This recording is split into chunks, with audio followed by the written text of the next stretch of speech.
हम लोग श्रीमद् भागवतम के तीसरे स्कंद के और 5वें अध्याय के पहले श्लोक को देख रहे हैं। मैत्री से विदुर की वार्ता, ये अध्याय का शीर्षक है। आपने चैप्टर नंबर 4 के लास्ट श्लोक में देखा था कि वह विदुर जी कुछ समय कतभी अहो भी कुछ दिनों तक वह वृंदावन में रहे, यमुना जी के तट पे कह सकते हैं, रहे वहाँ पे, और वहाँ से फिर वह स्व सरिताम अर्थात स्वर्ग की नदी के तट पर हरिद्वार में चले गए। स्वर्ग नहीं गए आपको कहेगा स्वर्ग की नदी तो स्वर्ग में बहनी चाहिए ना। नहीं, स्वर्ग की नदी यहाँ भी बहती है, क्या स्वर्गवासी हो गए? नहीं नहीं, स्वर्ग की नदी है गंगा जी, तीनों लोकों में बहती हैं, तो उसके तट पे हरिद्वार में चले गए, मैत्रेय मुनि से मिलने गए। और वहां जाके वो क्या किए, ये है आज का लिंक। हरिद्वार जाकर वह क्या करे, यह आज का श्लोक का विषय है। मेरे पीछे बोलिए। श्री शुक उवाच। श्री शुक उवाच। आवाज क्यों नहीं आ रही? भोजन नहीं किया? श्री शुक उवाच। श्री शुक उवाच। द्वारी दुनद्यार्षभः कुरूणां मैत्रेयमासीनमगाधबोधम्। द्वारी धनुद्यार। नहीं, द्युनद्या, द्यु मतलब होता है द्युलोक अर्थात स्वर्ग। फिर यहाँ पे स्वर्ग की बात आ रही है।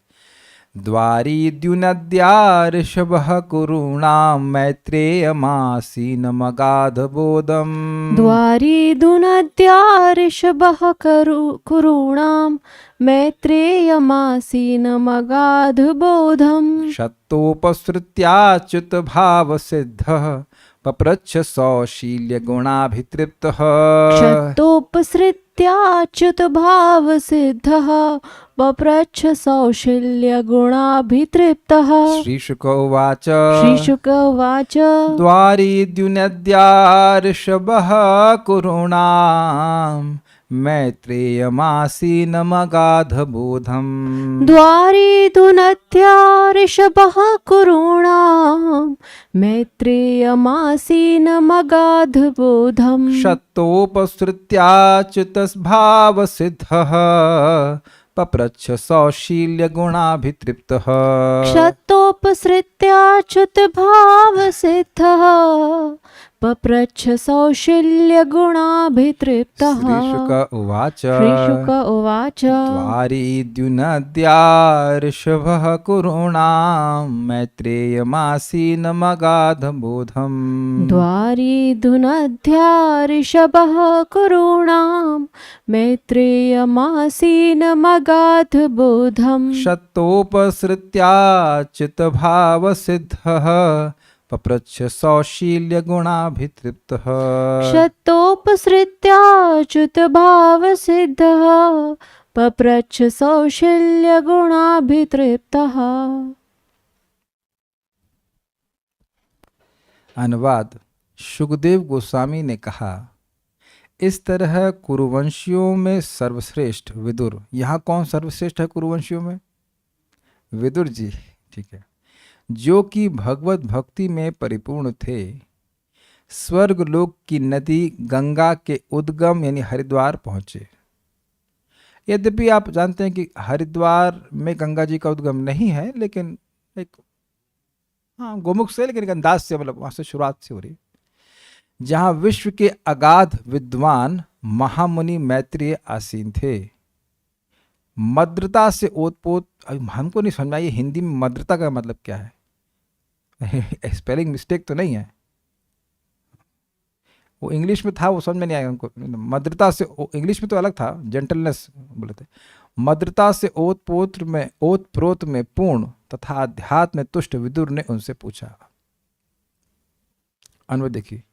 श्री शुक वाचार्थात सुखदेव गोस्वामी ने कहा, अच्युत भाव सिद्ध, अच्युत श्री कृष्ण के भाव से सिद्ध। इसका मतलब क्या, थोड़ा समझिए। अच्युत का अर्थ क्या होता है? जो अपनी स्थिति से कभी च्युत नहीं होते, अच्युत, अलग नहीं होते। तो जीवात्मा, बद्धजीव जो है, वो कभी भी गिर सकता है, गिरा ही हुआ है, और गिरा हुआ है और गिरने की अधिक संभावना है। लेकिन जब व्यक्ति प्रेमावस्था को प्राप्त कर लेता है तब वह अच्युत भाव सिद्ध कहलाता है, अर्थात वह कभी नहीं गिरता। गिरने का मतलब समझना चाहिए, भगवान की सेवा छोड़ करके माया की सेवा को करना, यह होता है पतन।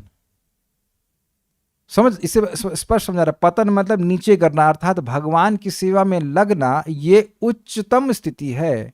वो छोड़ करके कोई माया की सेवा कर रहा है तो वह निम्नतम स्थिति है। तो भक्त लोग समझते ही होंगे इस बात को कि हम लोग कभी कभी भगवान की सेवा करते हैं और कभी कभी माया की सेवा भी करते हैं। अगर आप नहीं करते हैं तो बहुत अच्छी बात है, आप अच्युत भाव सिद्ध हो गए हैं, लेकिन अगर नहीं है तो असिद्ध हैं। जैसे अभी देखिए कि अभी मतलब सामान्यतः देखिए कि लोग भक्ति कर रहे हैं और एकदम से कुछ माया की बात होने लगती है। अब कठिनाई यह है कि अगर व्यक्ति सचेत नहीं है तो उसको तो यह भी मालूम नहीं चलता कि वह कब माया में चला गया। लेकिन धीरे धीरे जब व्यक्ति सचेत होता है तो समझ पाता है कि यह तो कृष्ण की सेवा नहीं थी। और ये संघर्ष चलता रहता है। ये संघर्ष धीरे धीरे, घबराइए मत, ये संघर्ष धीरे धीरे कम होता जाता है। अगर हृदय में काम है ही नहीं किसी चीज़ को भोगने का, कोई भी चीज़ हो, तो अब व्यक्ति उसको करेगा ही नहीं। जैसे मैं एग्जांपल देता हूं, आप में से बहुत से लोगों ने कभी शराब पी ही नहीं होगी। ओहो, अच्छा कितने लोगों ने नहीं पी है? कोई हाथ नहीं खड़ा कर रहा है। अच्छा चलो पी क्या है, नहीं नहीं, आप समझ, बहुत से लोग कभी पिए नहीं। आप समझ रहे इसका मतलब, यानी इस मामले में अच्युत है आप, मतलब कभी नहीं पिएंगे शराब, न पी है न कभी पिएंगे, है ना? कुछ गलत तो नहीं बोल रहे हैं। लेकिन और बहुत हो सकता है गोलगप्पा खा लिया बाहर, ऐसा करके कुछ ऐसा हो सकता है। यानी भगवान की सेवा को छोड़ करके कोई भी व्यक्ति अगर भाव को पकड़ रहा है तो वह च्युत हो जाता है। एक और अर्थ लिया गया था, भाव का अर्थ होता है सत्ता, भाव का अर्थ होता है लीला। अच्युत लीला सिद्ध, अर्थात भगवान की लीला को समझते थे वो। बहुत सारे अर्थ, लेकिन एक बात समझ लें कि अच्युत भाव में सिद्ध हो गए थे, परिपक्व हो गए थे। आलू सिद्ध समझते हैं आप, कल्याण प्रभु समझते होंगे। बंगला में सिद्ध का मतलब होता है परिपक्व, गलत तो नहीं कह रहे। आलू सिद्ध हो गए मतलब आलू उबल गए, परिपक्व हो गए, ये ना अर्थ है। तो अच्युत भाव सिद्ध हो गए मतलब अच्युत भाव में वह पूर्णता को प्राप्त थे, ये अर्थ है। माया उनको स्पर्श नहीं कर रही थी। और वैसे भी 36 साल तक भारत में घूमते रहे, कहीं उनके मन में भाव नहीं आया कि मैं तो इस पूरे विश्व का राजमंत्री था और कहाँ भटक रहा हूं, ऐसा कुछ नहीं। जो मुझे सर्वत्र देखता है, यो माम पश्यति सर्वत्र सर्वम च मयि पश्यति तस्य हम न प्रणश्यामि स च मे न प्रणश्यति। भगवद गीता में लिखा है, यो माम पश्यति सर्वत्र, जो मुझे हर जगह देखता है। सर्वाम क्या, यो माम पश्यति सर्वत्र सर्वम च मयि पश्यति, और सभी कुछ मुझ में देखता है कि सब कुछ भगवान की शक्ति है, भगवान में स्थित है। सच मे न प्रणश्यामि, उसके लिए मैं कभी नष्ट नहीं होता। और भूल रहा हूँ, और वह मुझसे कभी नष्ट नहीं होता। अर्थात ऐसा नहीं है कि मैं उसको ना देख पाऊँ और ऐसा नहीं कि वह मुझे ना देख पाए। तो अगर आपको याद हो तो विदुर जी ने माया के प्रभाव को देखा था। 2 प्रकार का माया का प्रभाव देखे थे। एक तो यह कि वह देख रहे थे कैसे दुर्योधन को वह भ्रमित कर रही है। दूसरा वह यह भी देख रहे थे कि जब वह जा रहे हैं आगे आगे भगवान का दर्शन करने के लिए, तो भगवान उनको साक्षात दिखते थे। तो अच्युत भाव सिद्ध मतलब भगवान अच्युत, भगवान श्री कृष्ण का दर्शन उनको कभी ना होता हो, ऐसा था ही नहीं। वो हमेशा कृष्ण भावना में थे। अब तो समझ रहा है, कृष्ण भावना अच्युत भावना एक ही अर्थ है। कृष्ण भावना का मतलब क्या है? मैं इसी भावना में रहूं हमेशा कि मैं कृष्ण का सेवक हूं। हम लोग को ये भाव तब हो जाता है जब हम श्रवण कीर्तन करते हैं, और जब नहीं करते हैं तो नहीं होता है। लेकिन ऐसा इनका कभी भाव नहीं था कि श्री कृष्ण के वह सेवक ना हो। ये स्थायी भाव था उनका, अच्युत भाव। Very interesting. एक अर्थ आप ऐसे भी ले सकते हैं, अच्युत मतलब जो स्थायी हो, जो चेंज ना करे। तो स्थायी भाव का मतलब जो उनका भगवान से संबंध था वो जागृत था। तो अच्युत भाव सिद्ध का अर्थ वही, अलग अलग तरह से बता रहा हूं। अर्थ यही कि वह भगवान के प्रेम में परिपक्व अवस्था को प्राप्त थे। ठीक है, ऐसे थे विदुर जी। सौशील्य, मैत्रीय मुनि के सुशील आर्जवादी गुणों अभितृप्त और दिव्य गुणों से तृप्त थे। सुशीलता का मतलब होता है शील स्वभाव, मतलब बहुत सुंदर स्वभाव था। तो देखिए यहां कह रहे हैं कि जो विदुर जी अच्युत भाव से सिद्ध थे वो मैत्रेय मुनि की सुशील और आर्जव, आर्जव आर्जव का जो अर्थ बताइए। आर्जव का जहाँ तक अर्थ है सरल सरल जीवन जीना, और अन्य जो भक्त के सद्गुण होते हैं उससे, उन गुणों से अभितः तृप्त। वह मैत्रेय मुनि के दिव्य गुणों से तृप्त थे। देखिए समझने का प्रयास करें, सरलता है ना। तो अच्युत भाव सिद्ध किसका विशेषण है? विदुर जी का, भगवान का नहीं है। अच्युत भाव सिद्ध, जैसा भगवान का भाव है। अच्युत का भाव क्या है? कि वह कभी प्रकृति को संपर्क नहीं करते, वह कभी गुणों से प्रभावित नहीं होते। उसी प्रकार से विदुर जी भी सिद्ध हो गए थे। ऐसे सिद्ध विदुर जी सौशील्य गुण अभितृप्त, मैत्रेय मुनि की सुशीलता आदि गुणों से अभितः तृप्त, बहुत तृप्त थे। कौन? कुरुणाम ऋषभ, जो कुरुओं में श्रेष्ठ थे, क्षत्ता अर्थात विदुर जी ने। द्यू नद्या, स्वर्गलोक की गंगा नदी के द्वार यानी उद्गम पर। द्यू नद्या समझते हैं? द्यू मतलब होता है स्वर्ग और नद्या मतलब नदी। तो स्वर्गलोक की गंगा नदी के उद्गम पर आसीनम, आसीनम मतलब आसीन मतलब बैठे हुए, बैठे हुए ये विशेषण है मैत्रेय मुनि का। मैत्रेय मुनि बैठे हुए थे। मैं बैठा हुआ हूं और आप लोग भी बैठे हुए क्यों हैं? आप बता सकते हैं कि आप आराम से क्यों, एक्चुअली मैं इजी करता हूं, आप आराम से अभी क्यों बैठी हुई हैं? भाई क्यों बताइए, आप इस समय आराम से क्यों बैठी हुई हैं? क्योंकि और कुछ नहीं करना है। सिंपल। मैं कहता अभी रोटी बनाओ, तब भी आप आराम से बैठी रहती। तो कहने का आशय यह है कि आसीन मतलब अभी कोई कर्म करने के लिए व्यग्र नहीं है। समझ आ गया? कितना सुंदर अर्थ है ना। जैसे अभी मैं एक भक्त से, मेरे मित्र से बात कर रहा था, आराम से बैठा हुआ था 6:15 बजे तक, लेकिन 6:15 के बाद अब आसान मतलब नहीं बैठ करना, अभी जाना है क्लास में। समझ आ गया? आपने देखा था ना कि हम 4 बजे आराम से बैठ के बात कर रहे थे, हमने को बुलाया, आओ आओ बैठो बात करते हैं, कुछ प्रचार के बारे में बात हो रही थी, लेकिन 6:15 बजे मुझे कुछ और कार्य करना है तो मैं वहां नहीं बैठ सकता। Is that okay? यानी कि सुशीलता का गुण यह है कि अगर कोई व्यक्ति भगवान के बारे में पूछेगा, जैसे कि मान लीजिए विदुर जी पूछेंगे, तो बड़ी प्रसन्नता से बताएंगे। मैत्रेय मुनि के गुणों से वे तृप्त थे। कौन तृप्त थे? विदुर जी। भाई वैष्णव कोई है, ज्ञान भी है, सब कुछ है, लेकिन उसमें कुछ गुण देखकर भी पूछा जाएगा ना। उसमें मान लो बहुत अहंकार है, तब आप उससे क्या आध्यात्मिक प्रश्न करेंगे? इससे पहले मैं आगे जाऊं, क्या आपने कभी किसी भक्त से या ऐसे भक्त से प्रश्न किया है आध्यात्मिक जो अहंकार से युक्त हो? इन सेंस में अहंकार तो मोटा छोटा मोटा किसी को भी हो सकता है, लेकिन was very प्राउड। अब प्लीज मेरे दुर्गुण होने के बाद भी आप लोग पूछ लेते हैं, लेकिन फिर भी प्लीज, ऐसे व्यक्ति से बात करना बड़ा कठिन होता है जो बहुत अपने को मानता हो महान। Do you agree? देखिए मैं खाली प्रवचन नहीं करना, प्रवचन करने में मजा नहीं आता। मजा तब आता है, आनंद तब आता है जब व्यक्ति जो स्टूडेंट है, कोई भी सुनने, वो समझ पाए कि मैं क्या, मतलब क्या कहा जा रहा है। बहुत ही सुशील गुण थे और बड़ी शांति से बैठे हुए थे। ये नहीं कह रहे कि भाई 5 मिनट है, जो पूछना हो पूछ लो, फिर हम जा रहे हैं। इसीलिए कह रहे हैं आसीनम। क्यों? यह भी नहीं कह रहे हैं कि अरे अब उसके बाद अब यज्ञ करना है कि तुम्हारा प्रश्न का उत्तर दें। आप इसी चीज को अगर आप प्रथम स्कंद सुनेंगे तो उसमें बोले हैं कि सत्कृता सूतम आसीनम पप्रच्छो इदम आदरात। सूत गोस्वामी जी को बड़े आदर पूर्वक आसीन के बैठिए, आराम से बैठिए और बड़े प्रसन्नता से पूछे। और आगे भी वो कहते हैं दीर्घ सत्रेणाम कथायाम सक्षणा हरे, हम अपने सारे क्षणों को, हम अपना सारा समय लेकर के भगवान की कथा सुनने में बैठने हैं। Is that okay? तो इसलिए विदुर जी पूछे, तो यही बता दे रहा हूं, बाकी टीका में तो बड़ा स्पष्ट हो जाएगा क्यों आसीन है, इसका हेतु क्या है, क्यों चैन से बैठे हैं। तो कहते हैं अगाध बोधम, अर्थात अपरिच्छिन्न ज्ञान संपन्न। अपरिच्छिन्न मतलब अपरिमित, अर्थात कोई लिमिट नहीं थी। मान लो विदुर जी कुछ प्रश्न करें, प्रश्न करेंगे और 1 मिनट रुकना, मैं जरा देख के बताता हूं, यह सब नहीं। जो प्रश्न करेंगे उसका उत्तर वह दे देंगे।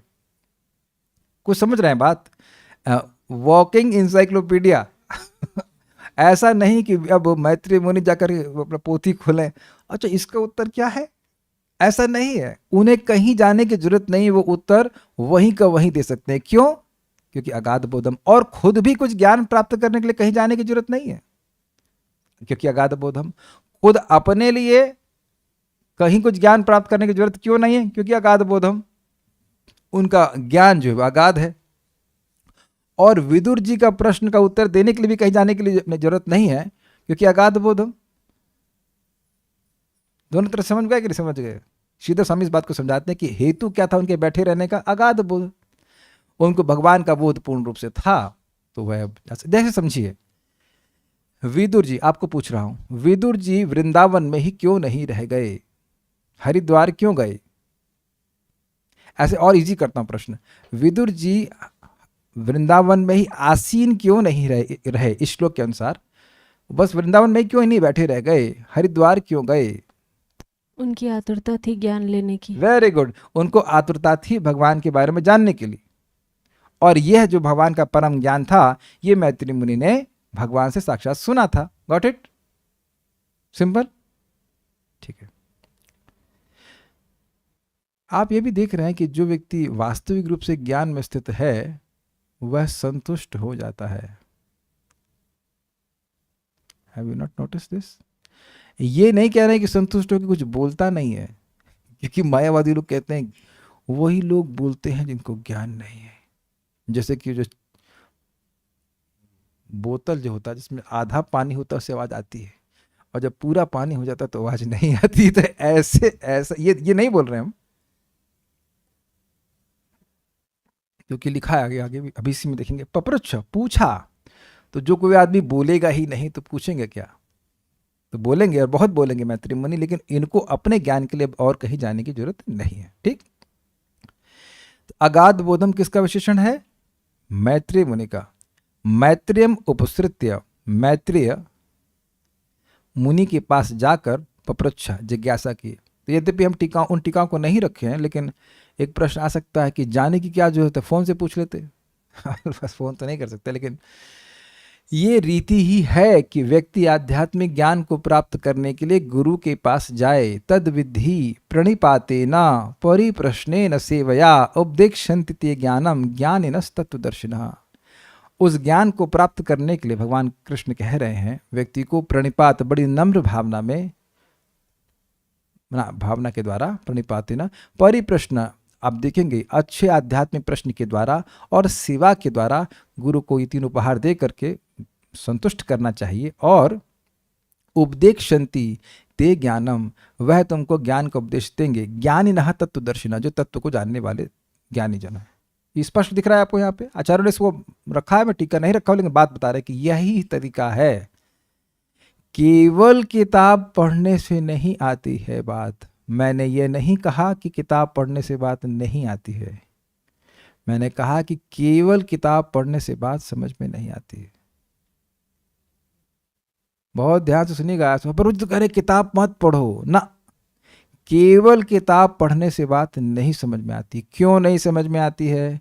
क्योंकि हम किताब को केवल अपनी समझावट से ही समझ सकते हैं, जितना हम समझते हैं।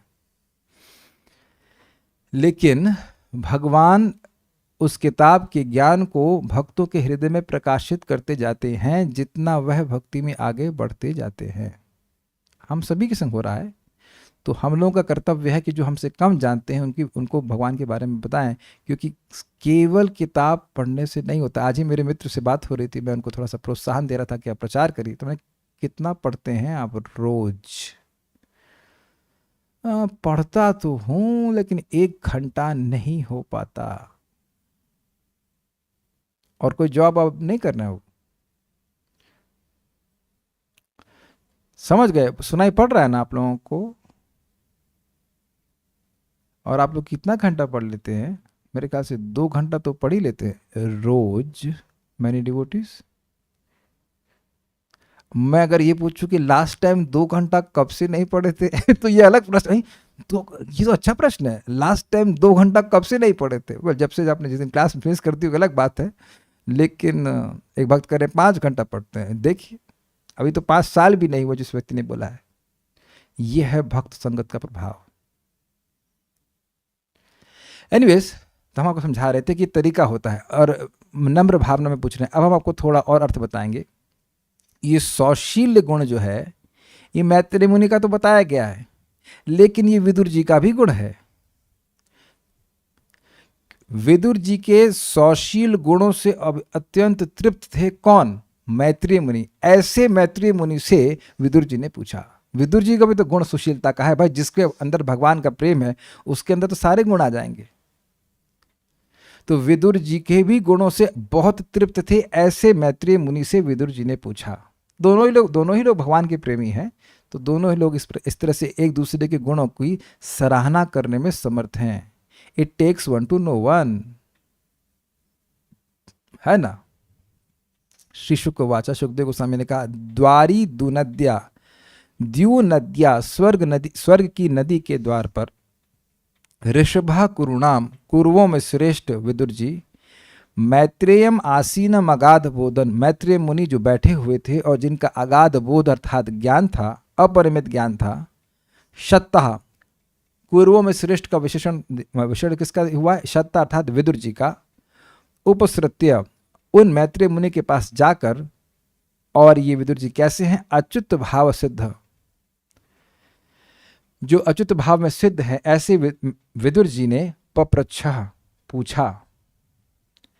सौशील्य गुणाभितृप्त, क्यों पूछा? क्योंकि वह मैत्रेय मुनि की सुशीलता आदि गुणों से अत्यधिक तृप्त थे।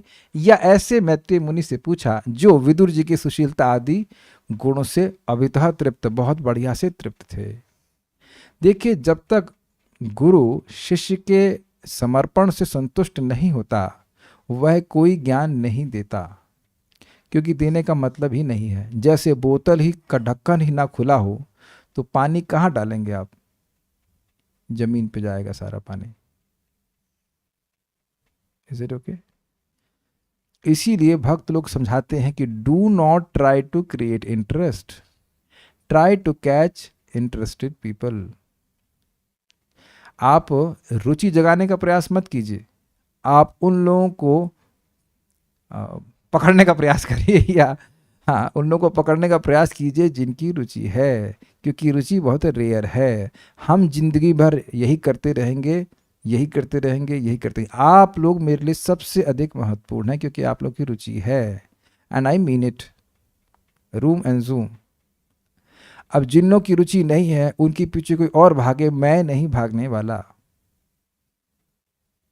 क्योंकि एनी वो लोग भाग जाएंगे। आज एक परम पूज्य भक्ति पुरुषोत्तम महाराज बता रहे थे, कुछ ऐसे स्टूडेंट होते हैं जो आतिशबाजी की तरह, रॉकेट की तरह होते हैं। समझ में आपको? रॉकेट की फुरफुर छुरछुरी में आग लगा दीजिए और ऊपर जाएंगे, कुछ कुछ कुछ रोशनी प्रस्तुत करेंगे, फिर हमेशा के लिए गायब। क्या स्टेटमेंट है ना, क्या स्टेटमेंट है। तो जो व्यक्ति कथा सुनेगा, नियमित रूप से कथा सुनेगा, उसको तो डायरेक्टली भक्ति का अनुभव होगा। वो क्यों छोड़ के जाने वाला? क्यों नहीं छोड़ेगा? बिल्कुल नहीं छोड़ेगा। क्यों छोड़ेगा भाई? हृदय में भगवान प्रकट होते हुए दिखेंगे, लेकिन आतिशबाजी वाला हिसाब किताब तो गड़बड़ है ना। हमको बहुत अच्छा लगा था महाराज बोले कि भाई ये जो आ रहा है उसकी सेवा करनी होती है। ये मेरे लिए बहुत महत्वपूर्ण है, क्योंकि बहुत से लोग जप करते हैं, बहुत अच्छी बात है, लेकिन वो कथा में नहीं आ पाते हैं। अभी उनका हृदय शुद्ध नहीं हुआ है तो उनको मज़ा नहीं आता क्लास वास में। क्या भाई सब बोलते रहेंगे, तुम बोरिंग है। ऐसा लग रहा है कि वो 24 घंटे हरि नाम कर रहे हैं और कुछ वो बोल और सुन ही नहीं रहे हैं, है ना? ऐसा मिला कोई आपको कि बस केवल जप कर रहा हो और कुछ बोल सुन ही रहा हो? तो जप करने के बाद अन्य कुछ बोल सुन सकता है, लेकिन कथा में ना, कथा में नहीं आया ना, ये तो वही बात बोलेंगे। Is it not amazing? और ऐसा लगता है कि वो कथा उनके जप को रोक रही है। तो ठीक है, that is their understanding now, but those who have interest in Bhagavatam, not ordinary. देखिए, सौशील गुणाभितृप्त, एक जगह पाठ भेद है, सौशील गुणाभितृप्तम। तो वहां पे कह रहे हैं कि मैत्रेय मुनि विदुर जी के सुशीलता आदि गुणों से तृप्त थे, अभितः तृप्त थे, बढ़िया से तृप्त थे। इस ऐसे मैत्री मुनि जो विदुर जी के गुणों से तृप्त हैं, उनसे पूछा। दैट मीन्स जो टीचर है, मैत्री मुनि हैं, वह अत्यंत संतुष्ट हैं, संतुष्ट होकर उत्तर देंगे। समझ रहे ना बात? अगर नहीं समझ में आ रहा है तो कभी प्रयास कीजिएगा किसी को भगवान के बारे में बताने के लिए। अगर उसका आग्रह ही नहीं है, आप बता ही नहीं पाएंगे एक शब्द, और अगर आग्रह है तो रुकने का मन नहीं करेगा। Does that make sense? जो लोग करेंगे प्रचार समझ पाएंगे कि भाई है ना, कोई व्यक्ति ऐसे देख रहा है, अपना घड़ी देख रहा है और सोचता कि क्यों हूं मैं यहाँ पे, तो आप भी सोचेंगे हम यहाँ क्यों हैं, हम क्यों बताएं। रसज्ञा नाम, जो रस को जान ही नहीं रहा है कथा के, वो क्या उसको बताया जाएगा? तो दोनों ही तरह से बात है। कभी कभी कोई व्यक्ति प्रश्न कर लेता है, लेकिन उसको उत्तर को समझने का सामर्थ्य नहीं होता है। लेकिन जो ये प्रश्न करेंगे विदुर जी कि ज्ञानम परम स्वात्म रह प्रकाशम, ये हाईएस्ट नॉलेज के बारे में पूछ रहे हैं, तो इनका सामर्थ्य भी है कि वो समझ सकें उसको। सब विदुर जी देख लिए ना, क्षमा कीजिएगा, मैत्री मुनि देख लिए कि ये हम कुछ बोलेंगे तो हमारी बात समझेगा। अच्छा ये बताइए, क्या मुझको ये सेंस नहीं कि आप लोग कितना समझेंगे? मैं खुश होता हूं कि भैया ये बात बोलूंगा तो आप लोग खुश होंगे, समझेंगे। कि समझेंगे तब ना खुश होंगे, क्या मजाक करने आए कोई? ऐसा कोई हम कोई चुटकुलेबाजी तो नहीं कर रहे हैं। तो इतना तो समझ में आ रहा है कुछ कुछ कि क्या क्या आप लोग का सामर्थ्य है मेरी बात को समझने का। तो मुझ जैसे व्यक्ति का है, तो मैत्री मुनि का तो अगाध बोधम, वो तो समझ रहे हैं कि भाई विदुर जी का क्या सामर्थ्य है, तो प्रसन्न हुए। ठीक है, श्रीधरी देखिए, विदुर जी द्वारा पूछे जाने पर महामुनि मैत्रेय महर्षि ने महदादि की सृष्टि वर्णन पूर्वक श्री हरि की स्तुति का वर्णन 5वें अध्याय में किया है। तो इन केस अगर आप सृष्टि तत्व से डरते हैं तो बता दूं कि इसमें आएगा। कोई सोच रहा हो कि अरे भाई बच गए, सेकंड कैंटो पार हुआ, अब हम सृष्टि तत्व को कई पूरे भागवत में नहीं सुनेंगे, मतलब कहाँ बचोगे बेटा, फिर टॉपिक आ गया। कुछ होते हैं ना, कुछ टॉपिक किसी किताब में कठिन होते हैं, तो स्टूडेंट सोचते हैं अब ये पार हो गया, अब दोबारा ना पढ़ने को मिले। लेकिन आप देखना कि अगर वहाँ आपने सुना है तो अब ये काम आएगा और आपको ज़्यादा समझ में आएगा, होपफुली। 4 अध्यायों में विदुर और मैत्रेय महर्षि का संगम वर्णित है। दैट मीन्स 5, 6, 7 और 8 में। अब 2 अध्यायों में उन दोनों का संवाद का वर्णन किया जा रहा है कि क्या प्रश्न करेंगे, क्या प्रश्न करेंगे देखेंगे इसमें आप, और कुछ उत्तर भी देंगे मैत्रेय मुनि। हरिद्वार में गंगा के तट पर मैत्रेय महर्षि बैठे थे, अर्थात वे कार्यों के करने में व्यग्र नहीं थे। अगर आप लोग समझते हैं समझ जाएंगे, शौनक ऋषि पहले यज्ञ कर रहे थे। अच्छा भैया घी लाओ, आटा लाओ, ये लाओ, आहुति की लाओ, अच्छा उधर पुरोहित को उधर बिठाओ, उधर बिठाओ। ऐसा कोई कर रहा है तो कथा कैसे सुनेगा? आपको याद हो कि इसी क्लासरूम में एक दिन एक भक्त कुछ इधर पूजा के लिए कुछ कार्य कर रहे थे, इधर से उधर जा रहे हैं, उधर से उधर जा रहे हैं। कथा में कितना व्यवधान पड़ रहा था। भगवान की कथा में ऐसा नहीं कि वो आटा गूंद रहा है, मटर छिल रही है, ऐसे नहीं होता है। ऐसा व्यक्ति अगर कथा सुन रहा है तो ठीक है, सुनने वाला सुने, लेकिन बोलने वाला तो नहीं बोल पाएगा। आप सोचिए कि मटर छीलते हुए क्लास दे सकता हूँ, आपने कभी देखा से? Not in my capacity. अगर मेरे 4 हाथ होते तब भी नहीं कर पाता। कथा सुनने के लिए एकदम एकाग्र रहना पड़ता है कि नहीं रहना पड़ता है? तो मैं कहूँ कि मैं मटर भी छील लूँ, पनीर भी काट लूँ, और कथा भी बोल लूँ, और ये भी कर लूँ, और वो भी कर लूँ, फोन भी चेक कर लूँ, ऐसे कैसे कथा होगी? Do you agree? तो बड़े निश्चिंत बैठे हुए थे, ये नहीं कि कोई उनका शिष्य डिस्टर्ब कर रहा है, कुछ भी नहीं। अरे सो रहे हैं और खराटे भी मार रहे हैं। ये बोनाफाइड कैंडिडेट है श्रवण करने के लिए। वो जान रहे थे मैत्रेय मुनि की विदुर जी को बोलूंगा तो ये सोएगा नहीं। ये भाई हमने देखा है बलराम हॉल, अब तो खैर भूतपूर्व हो गया बलराम हॉल, लेकिन कुछ लोग सोते थे, सोते सोते मुख से लार भी गिरने लगती थी। ये हालत होती थी। ऐसे श्रोता नहीं। चलिए बढ़ते आगे। क्यों बैठे हुए थे, क्यों व्यग्र नहीं थे कार्य करने में? तो कहते हैं क्योंकि अगाध बोधम, अर्थात उनका ज्ञान अपरिच्छिन्न था। अपरिच्छिन्न समझते हैं, लिमिटेड नहीं था। जैसे अगर आप मुझसे पूछेंगे कि अगले श्लोक में क्या है तो मुझे नहीं पता, मैं भी आप लोग के साथ ही पढ़ रहा हूं। ये कहें कि अब इसके अगले अध्याय में क्या है तो ना, तो आप समझ गए मेरा ज्ञान लिमिटेड है। है ही, लेकिन मैं समझा रहा हूं कि कैसे लिमिटेड है ना। लेकिन ऐसे मैत्रेय मुनि नहीं थे। अगर कभी कोई भक्त मुझे पूछे 9वें अध्याय में प्रभु जी ये की चीज है, हमने कहा मैं पढ़ा ही नहीं हूं, तो हो गया लिमिटेशन। आप दूसरे से पूछेंगे या फर्स्ट में पूछेंगे तो कुछ कुछ मैं पढ़ा हूं तो कुछ बता सकता हूं, वह भी अगर कोई डिटेल प्रश्न होगा तो वहां जाकर देखना पड़ेगा। लेकिन ऐसे नहीं थे, अपरिचिन, उनको कुछ प्रयास अब ज्ञान प्राप्ति के लिए नहीं करना है, ठीक है, संतुष्ट है। उन मैत्रेय महर्षि के सौशील्य, आर्जव, आर्जव मतलब सरलता, करुणा तथा दया आदि गुणों से तृप्त होकर विदुर जी ने उनसे प्रश्न किया। देखिए, कोई व्यक्ति बहुत जानता हो लेकिन करुणा ना हो तो वो बताएगा ही नहीं। बहुत बार व्यक्ति तब भी बताता है जब ना भी पूछा जाए। अगर शिष्य के, स्टूडेंट के हित के लिए होता है तो टीचर वह भी बताता है जो उसने नहीं भी पूछा। ये आप भागवत में सुन चुके हैं कि जो पूछा है वो बताइए और जो नहीं भी पूछा है वह भी बताइए, क्योंकि हमेशा तो अपने हित के लिए क्या हो हम नहीं जानते हैं ना। आप मेरी भाषा समझ पा रहे हैं कि माता पिता अपने बच्चों के हित के बारे में बताते हैं तो हर चीज जो बच्चा पूछता है वही बताते हैं, या जो बच्चा नहीं पूछता है वह भी बताते हैं। जैसे आप देखो कि खड़े होकर पानी नहीं पीना चाहिए, तो आपने कभी अपने माता पिता से नहीं पूछा हो कि क्या खड़े होकर पानी पीना चाहिए कि नहीं पीना चाहिए, नहीं पूछा ना, वो खुद ही बताते हैं कि भाई खड़े होकर पानी नहीं पीना चाहिए। तो ये उनकी दया है, वो हित करना चाहते हैं क्योंकि जानते हैं कि बच्चा अबोध है। तो उसी प्रकार से एक जिस गुरु में दया है वह दया करके बताएगा और बार बार बताएगा। यह भी हो सकता है कि एक बार में ना समझ में आए तो फिर से बताएगा। Is it okay?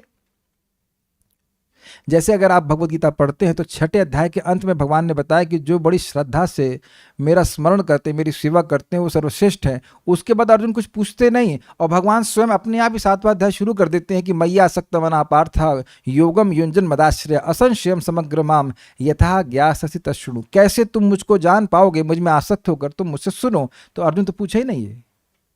जब अर्जुन ये पूछे ही नहीं तो भगवान बोले क्यों? दया की वजह से।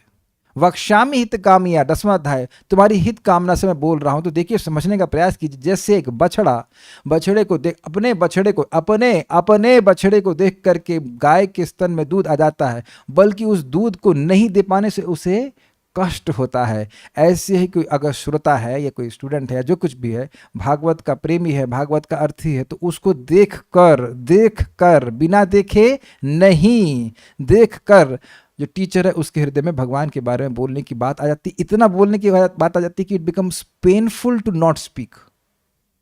मैं समझा पाया? So this is the service we are suppose to do. जैसे मैं भी यहाँ आप लोगों को भी देख रहा हूँ और सामने भक्तों को भी देख रहा हूँ। अब सब भक्त ऐसे बैठे होते हैं, ऐसे बैठे हैं, वैसे बैठे हैं, तो हमको लगता है कि कोई इंटरेस्टेड ही नहीं है, तो फिर मैं भी नहीं बोल पाता, मैं नहीं बोल पाता। तो मैं देखिए, मैं डिसिप्लिन की बात नहीं कर रहा हूं। एक रुचि होती है श्रोता की, वो उसकी वजह से उसके भाव भंगिमा, उसका पोस्चर अपने आप सेट हो जाता है कि नहीं हो जाता है। आग्रह, जब आग्रह देखते हैं तब उसको भी आग्रह होता है कि वो बोल पाए। तो कह रहे हैं दया का गुण भी है। ऐसे दया के गुण से तृप्त होकर विदुर जी ने प्रश्न किए। जहां पर गुणाभितृप्तम पाठ है वहां पर विदुर जी सौशील्य आदि से अत्यंत तृप्त हुए मैत्रेय महर्षि से अर्थ होगा। समझा कि गुणाभितृप्त पाठ था, तो वहां पे सौशील आदि गुण किसका था? मैत्रेय मुनि का। लेकिन अगर यह पाठ हो कि गुणाभितृप्तम, कि वह मैत्रेय मुनि जो विदुर जी के सौशील आदि गुणों से तृप्त थे, उनको पूछा।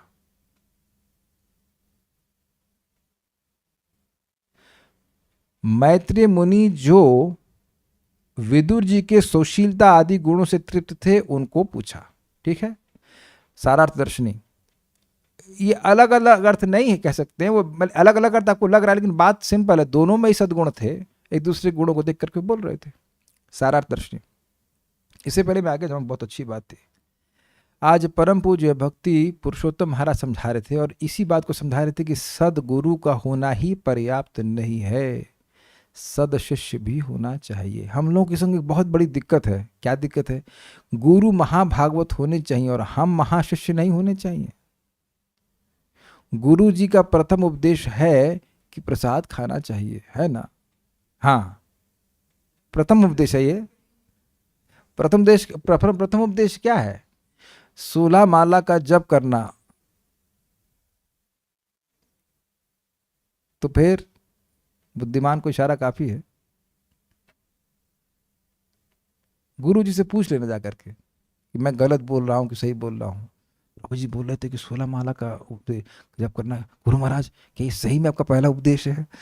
महाराज अगर होगा तेरे को अब इतना दीक्षा लेने समझ में नहीं आता तेरे है? खैर महाराज तो बड़े दयालु है, ऐसा नहीं करेंगे, लेकिन तुमको अकल नहीं आई अब तक अगर ये ऐसे कहे तो। जरा देख लीजिए गुरु महाराज सबसे पहले क्या करते हैं। That's a good way to put it. सबसे पहले देख लीजिए गुरु महाराज सबसे पहले क्या करते हैं, वो अपने आचरण से सिखाते हैं, तभी तो गुरु महाराज हैं। वो सबसे पहले क्या कर लेते हैं, वो प्रसाद खाना शुरू करते हैं, सुबह ब्रेकफास्ट या पहले माला पूरा करते हैं। बिकॉज उनके भी गुरु महाराज का यही पहला इंस्ट्रक्शन है कि फर्स्ट चैंट 16 राउंड्स। एनीवेज,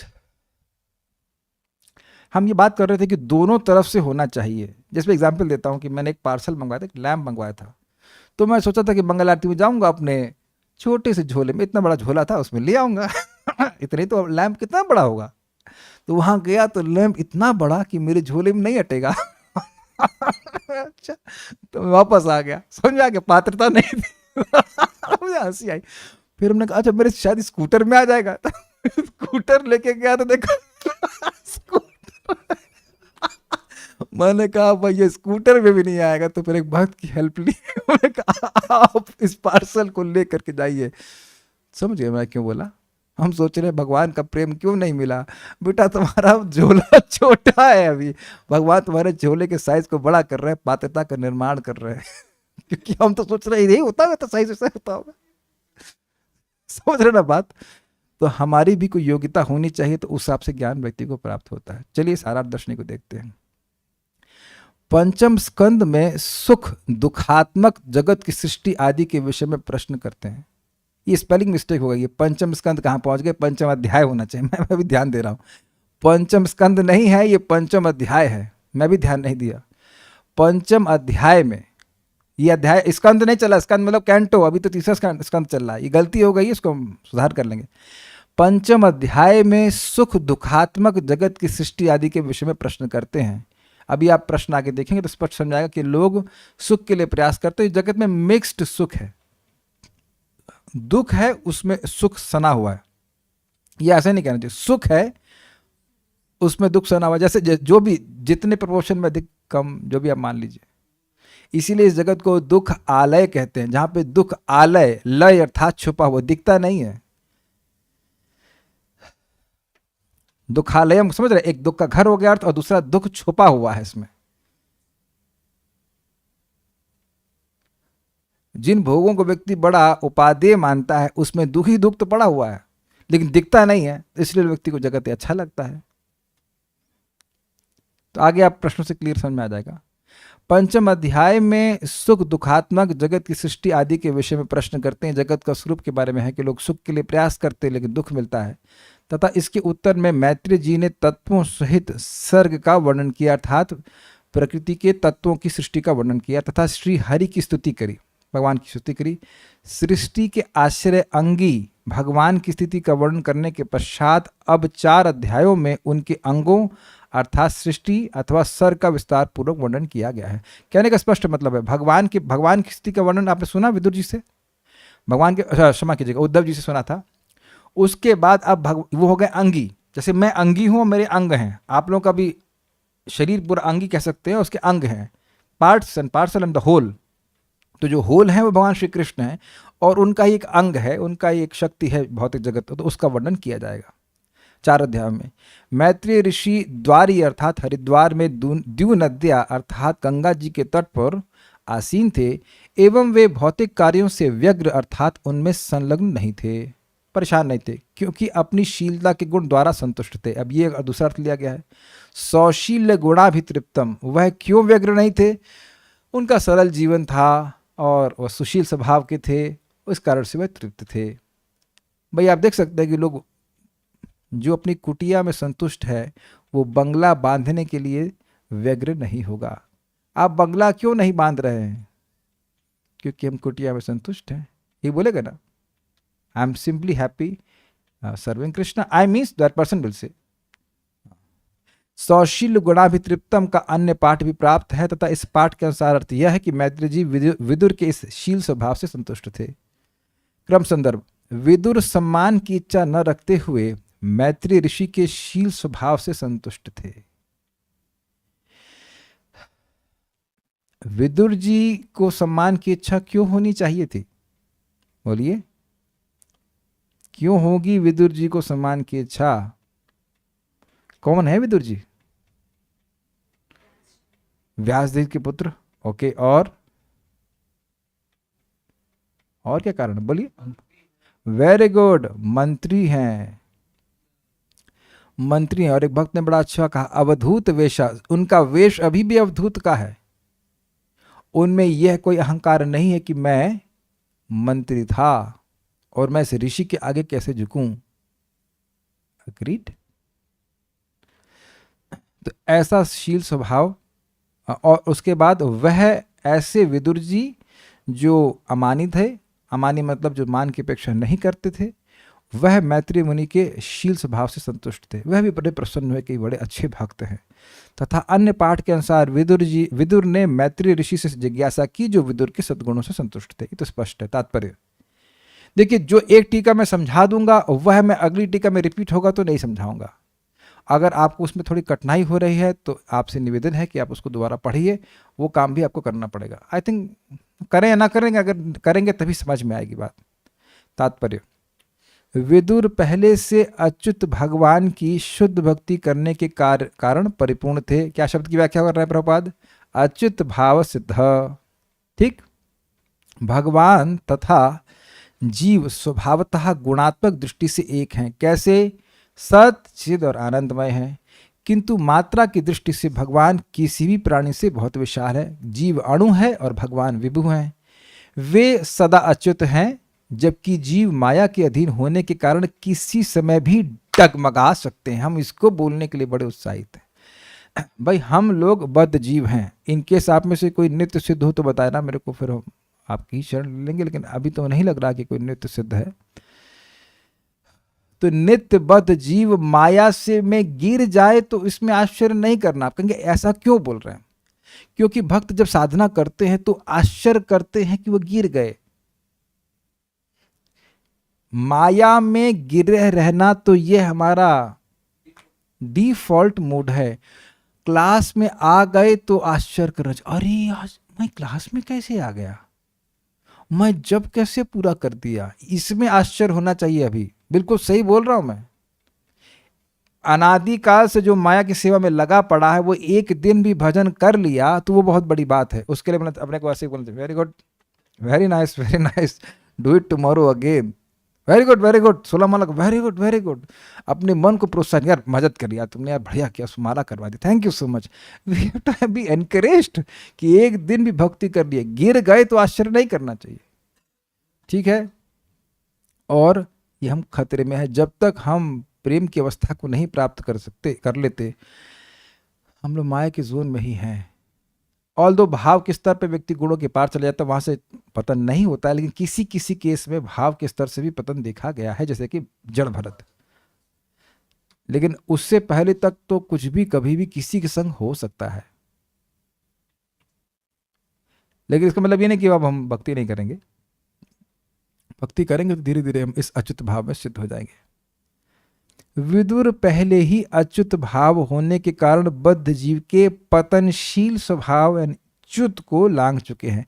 पतनशील स्वभाव मतलब माया को एम्ब्रेस करना किसी भी रूप में, ये हमारा स्वभाव ही बन गया है। उसको वो लांघ चुके थे। समझ में आ गया ना? ठीक है। जीवन की यह अवस्था अच्युत भाव सिद्ध कहलाती है, अर्थात भक्ति द्वारा सिद्धि अवस्था। तो जिसकी नहीं है वो कैसे सिद्ध होगा? भक्ति के द्वारा। सिंपल। इसलिए जो कोई भी भगवत भक्ति में लीन रहता है वह मुक्तात्मा है और उसमें सारे प्रशंसनीय गुण रहते हैं। यानी कि जो भगवान की सेवा करता रहता है, तो ध्यान दीजिएगा, जिसकी हम सेवा करते हैं उसके गुण आने लगते हैं। तो अगर भगवान की सेवा में निरंतर लगे रहेंगे तो जैसे कि लोहा अग्नि के संपर्क में आते आते अग्नि के जैसा हो जाता है, ऐसे भगवान की सेवा करते करते व्यक्ति, कोई भी व्यक्ति हो, किसी भी आश्रम में कैसा भी हो, वह दिव्य गुणों से संचारित हो जाता है। क्लियर? ये थ्योरी नहीं है, आप स्वयं करके देखेंगे, नहीं तो आप विचार नहीं करते कि भाई ये 3 बजे कैसे उठने लग गए या वट एवर 3:30 4, ये तो कभी प्लानिंग में ही नहीं था, वो भी रोज। You will see in your life. चक्कर क्या है कि बहुत से भक्तों को तो विश्वास ही नहीं होता। आज मैं अपने मित्र को समझा रहा था कि इह होइते सर्व सिद्धि होए भे तुम्हार, और उनको अनुवाद की जरूरत नहीं थी, वो बंगाली हैं। कुछ समझ रहे हैं बात? आप अपने ही जीवन में देखना कि कितनी न्यूनता, कितने दुर्गुणों से भरा हुआ हमारा जीवन चरित्र सब रहता है, और वो कैसे गायब होते जाते हैं इस मंत्र के प्रभाव से। ये हरे कृष्ण मंत्र है ही ऐसा, ये भागवत है ही ऐसी, लेकिन निष्ठापूर्वक व्यक्ति अगर करे तो जरूर होगा।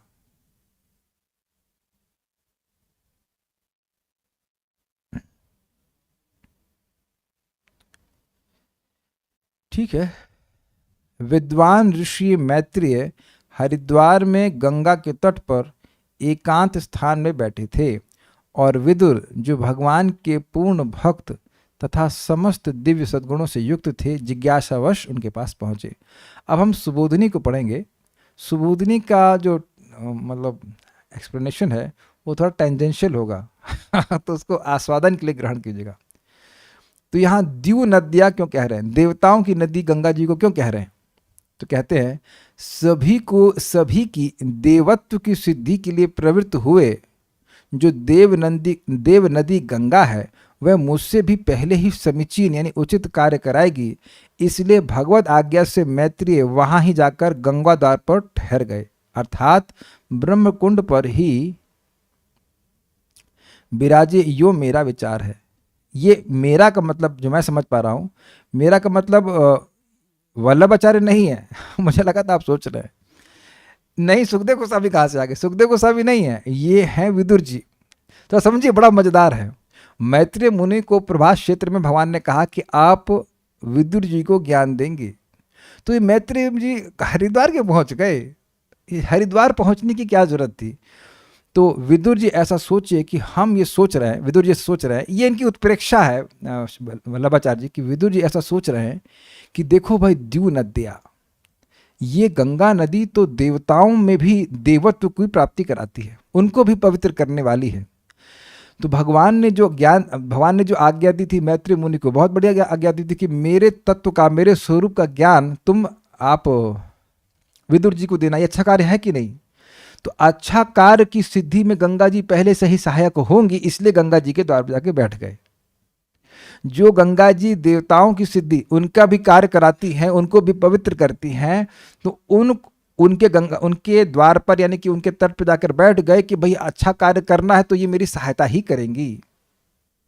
अगर आपको पता है कि नहीं पता है, आप लोग जर्नी होम पढ़ें परम पूज्य राधानाथ महाराज की। तो महाराज गंगा जी के धारा में एक पत्थर था, उसमें सुबह से शाम तक मेडिटेट करते थे, और गंगा जी से सीधे उनको हरे कृष्णा कृष्णा कृष्णा हरे हरे, हरे राम राम राम हरे हरे सुनाई पड़ा। Would you believe this? This amazing. वो देवी हैं, वो वास्तविक रूप से देवी है, व्यक्ति है। तो उनके तट पर बैठे हुए हैं और वो कथा बोलने के लिए उनको भगवान से आज्ञा प्राप्त है, तो गंगा जी को भी पता है। तो ऐसे मैत्रेय मुनि सोच रहे हैं, इसीलिए शायद वह गंगा जी के पास गए हैं, ऐसा विदुर जी ने सोचा, इसीलिए यहां द्यू नद्या का उपयोग कर रहे हैं। मैंने बताया ये थोड़ा इनकी जो टीका है ये काव्य की शैली से, उसे उत्प्रेक्षा कहते हैं। सीधा सीधा अर्थ नहीं है, थोड़ा सा कवि की तरह से कहते हैं ना, जहां ना पहुंचे रवि वहां पहुंचे कवि, तो उस तरह से वो व्याख्या। ये केवल आस्वादन के लिए, इसीलिए मैंने इसे प्रभुपाद जी के तात्पर्य के बाद रखा। कुछ समझ में आया? Okay, let's relish and then go forward. वहां रहने का कारण यह है कि उस स्थान पर भगवान का सदैव सानिध्य रहता है। हरिद्वार, हरि का निवास रहता है। कुरुनाम ऋषभ अर्थात कौरव श्रेष्ठ कहने का भावार्थ यह है कि इस अर्थात विदुर ने जो महान उद्योग किया है उसका फल अवश्य भावी है। क्या उद्योग किया है?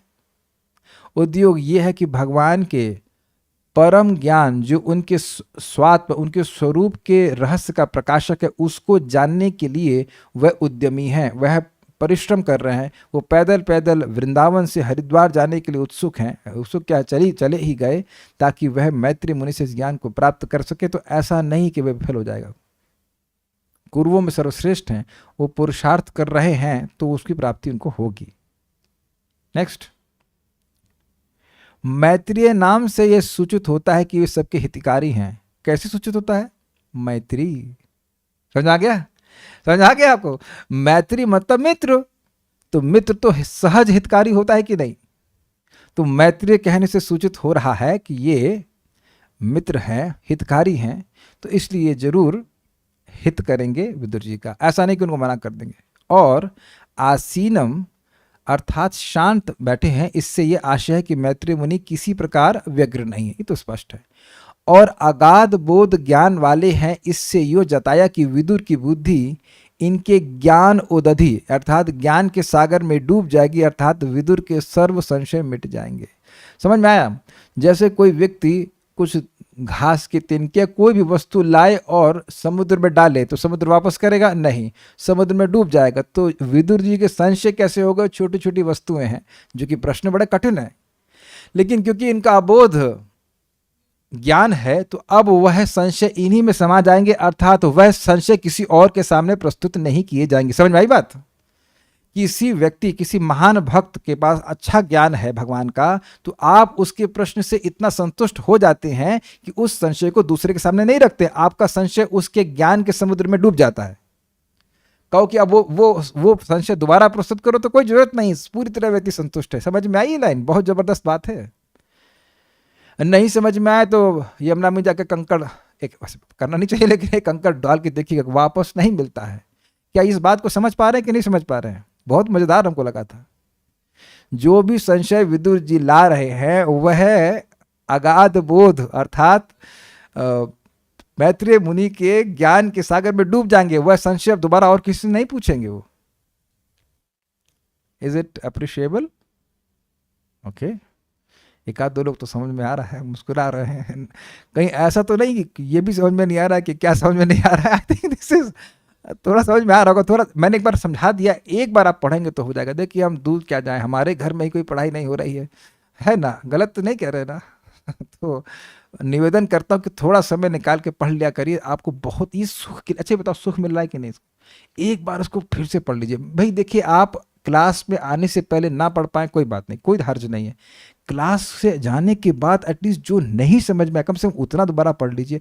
आप देखिए बहुत उत्साह होगा। आप लोग समझ नहीं पा रहे हैं, जो सुनता है और चेष्टा करके गणित कुछ पढ़ता भी है, उसके हृदय में भगवान छप जाते हैं। पूरा प्रोसीजर तो वही है ना। मैं बात इतनी तो मान लो, ऐसा क्या है? या मैं बैठा रहा हूँ यहाँ सामने की, चलो भाई पढ़ो फिर से, हाँ फिर पढ़ेंगे, नहीं ऐसा मत कीजिए। थोड़ा अपने भी प्रयास कीजिए। हम दोष नहीं देख रहे हैं, हम एक लालसा प्रस्तुत कर रहे हैं कि आप लोग सीखें, पढ़ें तो और अच्छा समझ में आएगा। बस 5 मिनट लगेगा और पढ़ लेंगे तो समझ में आ जाएगा।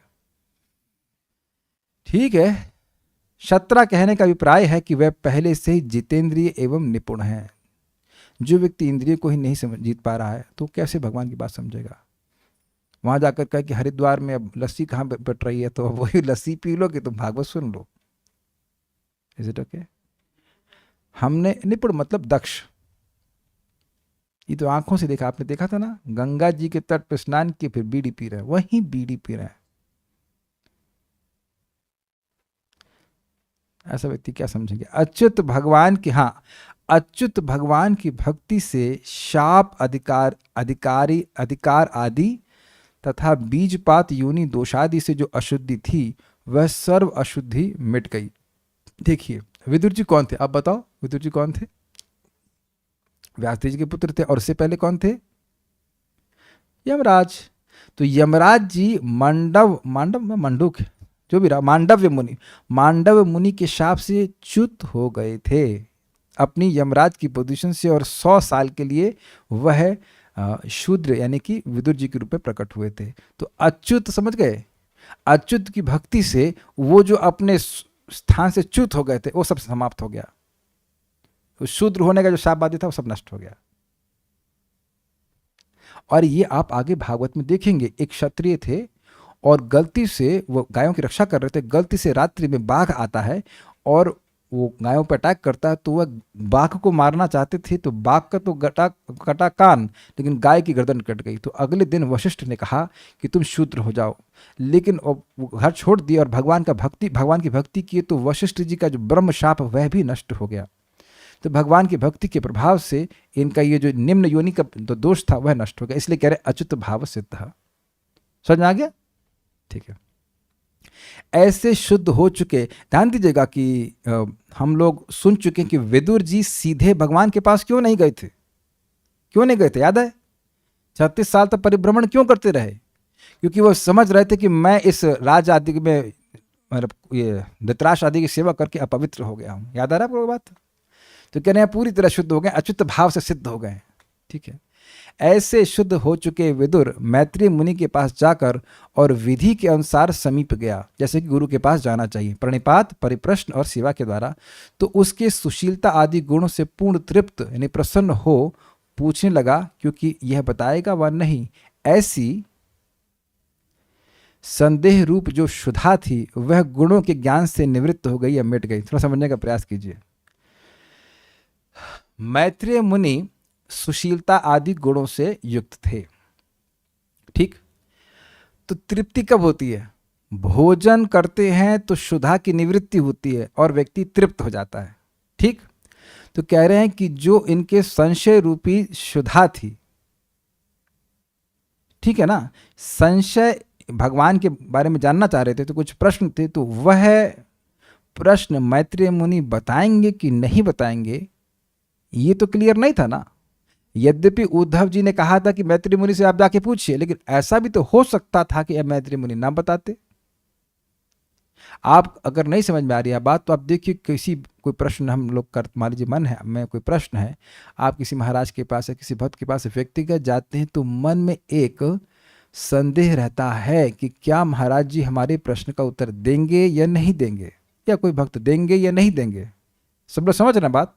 आप कभी गए ही नहीं तो अलग बात है, लेकिन हमारा अनुभव है इसमें कि डर लगता है कि महाराज गुस्सा तो नहीं हो जाएंगे, उत्तर देंगे कि नहीं देंगे, मिलेंगे कि नहीं मिलेंगे, समय रहेगा कि नहीं, बहुत सारे प्रश्न रहते हैं। तो वो संदेह कैसे है?